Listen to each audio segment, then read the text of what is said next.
عورتیں بال کیوں نہیں کٹوا سکتیں؟ عورتوں کے لیے عام حالات میں بال کٹوانا جائز ہے یا نہیں، جبکہ اس بارے میں کوئی حدیث نہیں ہے، اس بارے میں رہنمائی فرمائیں۔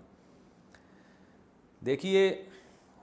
حدیث میں آتا ہے کہ عورتوں کو مردوں کی مشابہت سے اور مردوں کو عورتوں کی مشابہت سے منع کیا گیا ہے۔ اب یہ بات پوری دنیا میں مسلم ہے کہ عورت کو اللہ نے لمبے بال دیے ہیں، تو اس کے لیے بال کٹوانا یہ مردوں سے مشابہت ہے، اس لیے یہ صحیح نہیں ہے۔ بعض لوگ کہتے ہیں امہات المومنین نے نبی صلی اللہ علیہ وسلم کے انتقال کے بعد بال کٹوائے تھے، چھوٹے کروائے تھے، تو اس لیے بعض لوگ کہتے ہیں اس سے پتہ چلتا ہے عورت بال چھوٹے کروا سکتی ہے۔ تو خوب سمجھیں کہ امہات المومنین نے نبی کے انتقال کے بعد جو بال چھوٹے کروائے تھے وہ زینت ختم کرنے کے لیے، کہ اب شوہر کا انتقال ہو گیا تو ہم نے بالوں کی زینت کس کے لیے، یہ تو شوہر کے لیے تھی، تو زینت ختم کرنے کی نیت سے تھوڑے سے چھوٹے کروائے تھے بال انہوں نے۔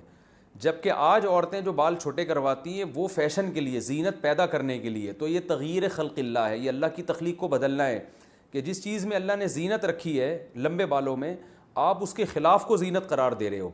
تو یہ اللہ کی تخلیق کو بدلنا ہے۔ اس لیے عورت کے لیے ناجائز ہے یہ کہ وہ زینت کے لیے کہ بال چھوٹے کروائے۔ اس لیے علماء کہتے ہیں کہ اگر کوئی اس لیے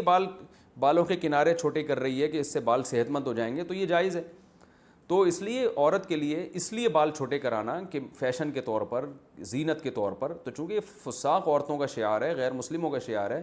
تو یہ مسلمان عورت کے لیے جائز نہیں ہے۔ اور اگر ویسے ہی چھوٹے کرواتی ہے کہ وہ بالوں کی نوکیں چھوٹے کروا رہی ہیں کہ تاکہ وہ تھوڑے سے ایک لیول میں آ جائیں تو یہ جائز ہے۔ اور اگر کوئی اس لیے چھوٹے کروا رہی ہیں کہ بہت ہی لمبے ہو گئے ہیں، سنبھالنا مشکل ہے، تو بھی جائز ہے، لیکن اتنے چھوٹے کہ مردوں سے مشابہت نہ ہو۔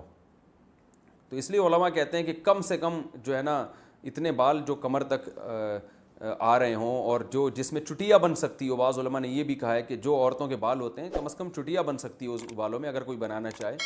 تو اس سے زیادہ چھوٹے کرنے کی اجازت نہیں ہے۔